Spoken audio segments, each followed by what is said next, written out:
Buenos días, como siempre, gracias por su atención.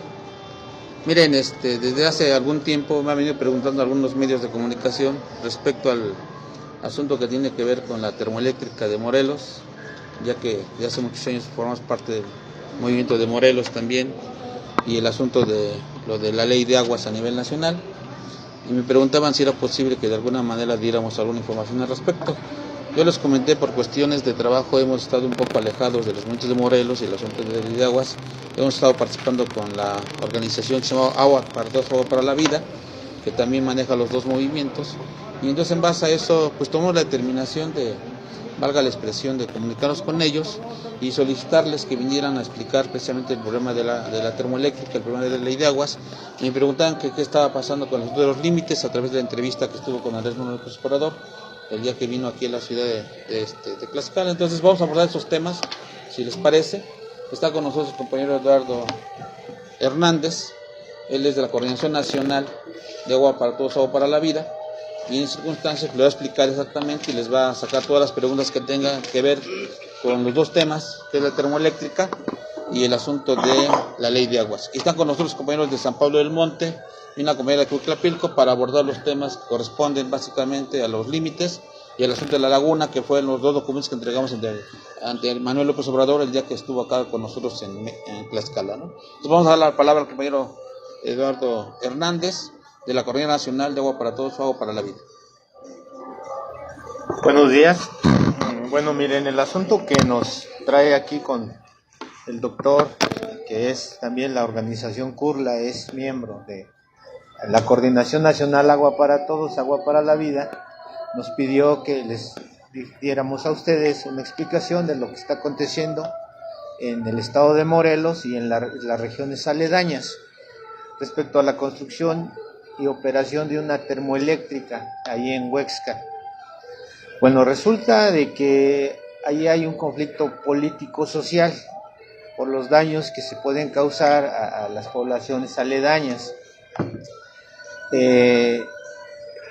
Ya ha habido un muerto a consecuencia de la oposición política que se hizo además pública cuando visitó Andrés Manuel López Obrador el estado de Morelos, y en donde en su conferencia de prensa prácticamente pues despreció un tanto a la población inconforme con la construcción de esta planta termoeléctrica.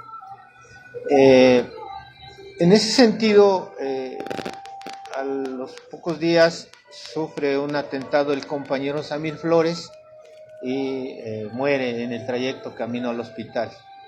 5 balazos y él muere en el trayecto hacia el hospital. Bueno, miren, el problema en sí, nosotros como Agua para Todos, Agua para la Vida, y más con los compañeros del Frente de Pueblos en Defensa de la Tierra, el Agua y la Vida, pues hemos llegado a la conclusión de que no es necesario la termoeléctrica ahí en Huesca. ¿Por qué? Porque a nivel nacional ustedes saben que hay un excedente eléctrico de más del 50%.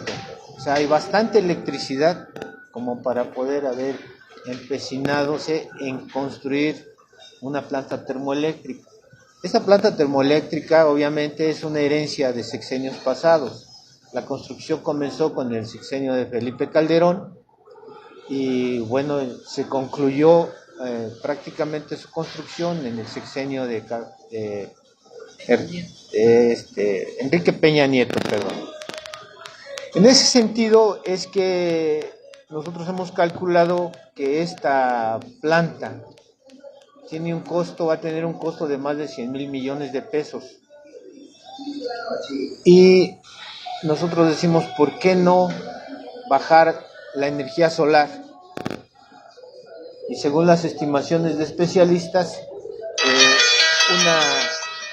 la construcción de una planta de energía solar costaría 60,000 millones de pesos para una operación de 30 años. O sea, todavía está más barato que la planta concesionada a Bengoa, esta planta termoeléctrica de Huesca, está concesionada a una compañía española que se llama Abengoa. Y bueno, la operación va a correr a cargo de Abengoa. Pero no solo eso, también hay una concesión para otras dos compañías, una que va a operar el gasoducto, que se llama Enegas, y otra que se llama Elecnor, que se encargaría de la infraestructura eléctrica. Entonces estamos hablando de que estos costos todavía de 60,000 pesos, que costaría una planta tipo solar, todavía es más barata aún,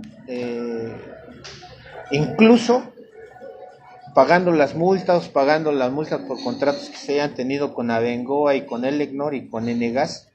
Todavía resulta más barato operar una planta de tipo solar, que en este momento los costos de la energía solar se han ido abaratando y la tendencia es hacia bajos costos. Entonces la operación es más económica. ¿Cuáles son los beneficios? La operación de esta planta no dependería del gas natural. Al no depender del gas natural, ya sea importado o nacional el gas, no se utilizaría agua para el fracking, para el método de la extracción de este gas. Se dejarían de emitir 37 millones de toneladas de dióxido de carbono al ambiente. Cada año se dejarían de emitir esto. Esto es lo que estamos calculando que va a emitir la termoeléctrica, 37 millones de toneladas de dióxido de carbono anualmente. Y en cambio, si tuviéramos una planta solar, dejaría de emitirse esta cantidad de dióxido de carbono. Además, no se desviarían 7.700.000 millones de litros de agua para abastecer a la termoeléctrica de Huesca. Y esto obviamente no se descuidaría la agricultura, que depende del río Cuautla y sus afluentes. Tampoco habría una superexposición de riesgo de las comunidades por el riesgo volcánico que existe en la zona. Hay un eje volcánico que desde el gasoducto pasa precisamente por unas zonas de riesgo volcánico, ¿no? Entonces, con una planta termoeléctrica que dependerá del gas, del abastecimiento del gas natural por medio de gasoductos, las comunidades aledañas están expuestas a un alto riesgo